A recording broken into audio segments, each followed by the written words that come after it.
在全球经济竞争日趋激烈的背景下，外资的流入成为推动经济增长的重要引擎。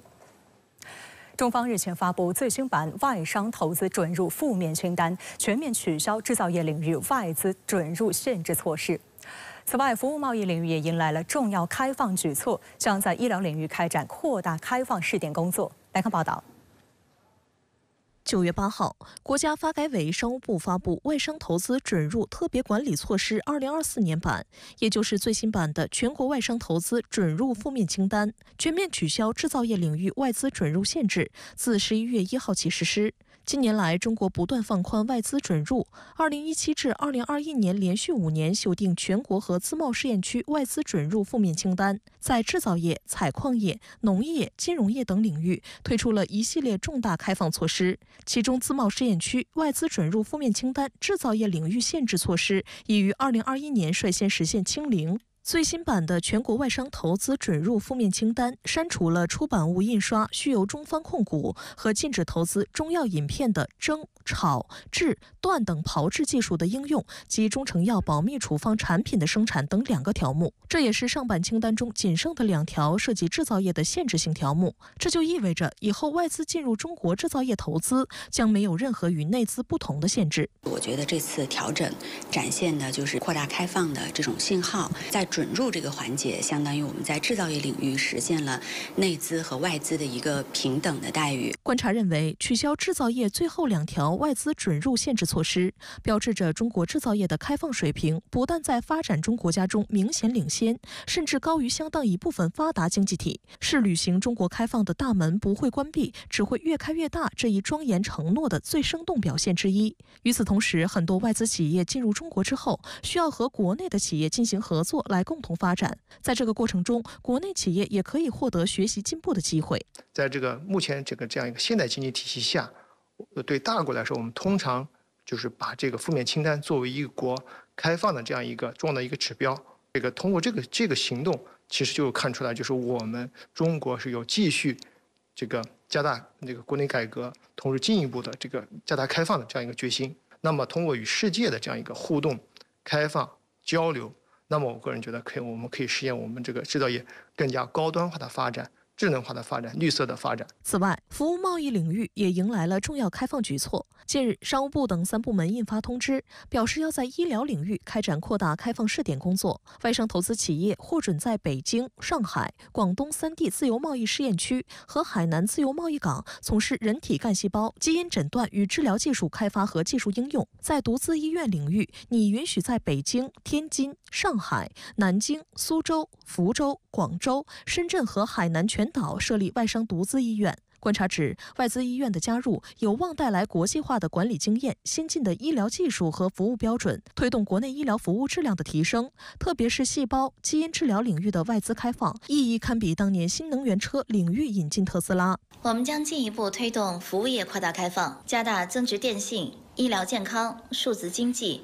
文旅、交通、商业航天及特色消费、时尚消费等新兴领域的开放创新力度。下一步，国家发改委将会同有关部门持续推动服务业扩大开放，努力实现外资不仅可以进得来，而且能够发展好。国家发改委正研究修订鼓励外商投资产业目录，重点方向之一就是继续增加服务业条目，引导更多外资投向服务业领域。有观察认为，从当前中国经济和社会需求来看，教育和医疗是相对短缺的资源。未来中国进一步放宽服务业市场准入和经营条件限制，很可能重点解决优质教育和医疗资源短缺的问题。通过不断的扩大试点，尤其是医疗领域的这样一个试点对外资开放，其实就是为了满足还有适应不同群体对差异化的医疗服务的这样一个需求，这本质上还是以人为本。随着中国不断放宽外资准入，相关外资企业也在积极调整投资布局。截至目前，外商在华投资已覆盖20个行业门类、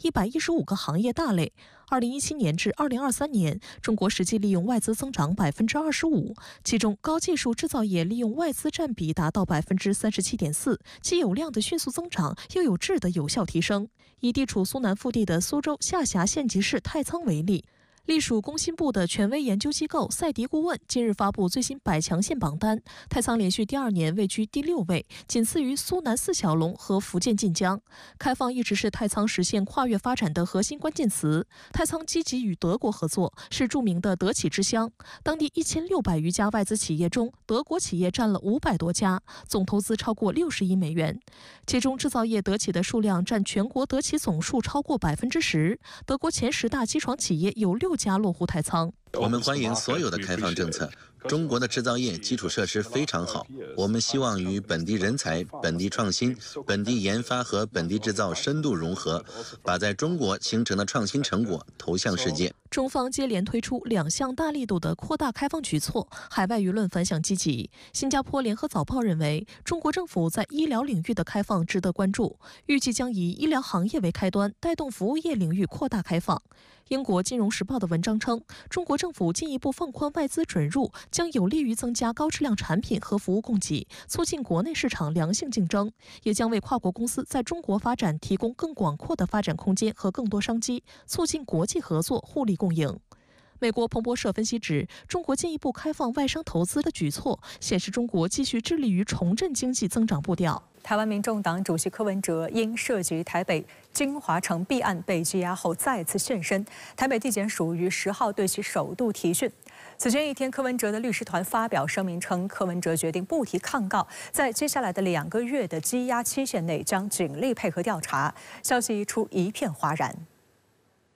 10号中午1时许，民众党主席、前台北市长柯文哲的囚车抵达台北地检署。柯文哲双手上铐，改戴黑框眼镜，身穿黄色短球服、深蓝色短裤及拖鞋步下囚车。面对大门外媒体喊话，均未回应。这是柯文哲自5号被台北地方法院裁定羁押禁见后的首次现身。台北地检署10号下午的提讯，重点是厘清柯文哲担任台北市长期间是否涉嫌违法配合提高金华城容积率至840%，图利当时的开发商微晶集团逾200亿元新台币，约合人民币44亿元。而时任台北副市长彭振声同样被羁押，并于当天上午被台北地检提讯。我觉得整个案子的重点就是司法归司法，政治归政治。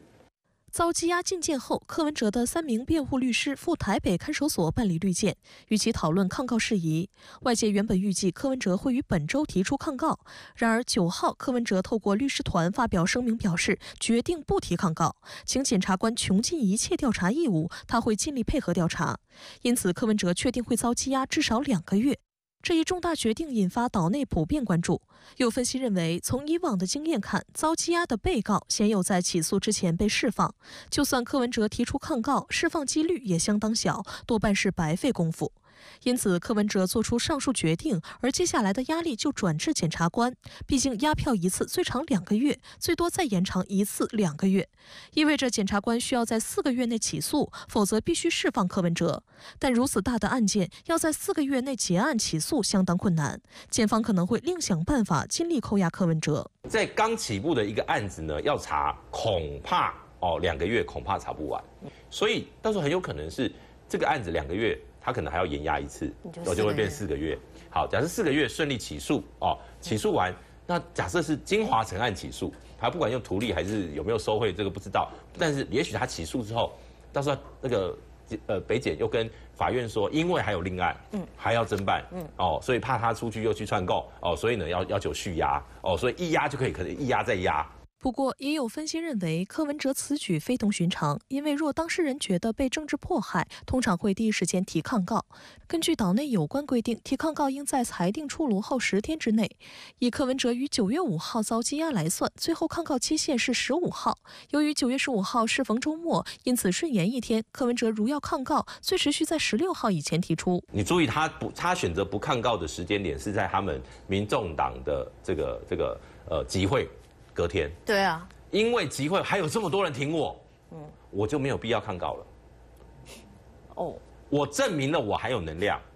那抗不抗告就不重要了。柯文哲被羁押后，民众党发布集结令，号召支持者集合，展开全台宣讲。首站于8号晚在台立法机构前登场，多数支持者身穿白色上衣，同时还贴着“司法不公、政治迫害、对抗暴政”等贴纸，全场高呼“赖清德放人”等口号。据民众党表示，当晚有2万支持者到场，强调民众党并未溃散，仍要站稳第三势力。今天不说话，明天又会有更多的受害者。对此，有岛内媒体认为，民众党就是在玩2手策略。柯文哲不抗告是打悲情牌，而全台开讲则是打仇恨牌。民众党还剩多少支持能量，铁杆支持者还有多少，对岛内政局变动是非常关键的数字。如果检方没有找到一击毙命的证据，就很难裁决柯文哲羁押禁见，更加证明赖清德当局就是政治办案，最终只会让柯文哲的声量越来越大，让其支持者更加坚定挺柯。民众党目前在整个问题上，就柯文哲的清白跟金华城的问题啊，你只能够2择1啊，就是你只能够保住柯文哲没拿钱的这个清白，而且目前还在讨论。对，可是你不见得能够保住金华城全部都是正大光明、一切合法。虽然柯文哲至少还有10%到15%的铁杆支持者，但从岛内最新民调看，自柯文哲8月2号爆发政治现金风暴以来，其形象严重受损。有超过1半的受访者认为，即使民众党全台开讲，也难以挽回信任。最终走向如何，还取决于案件的审理进程。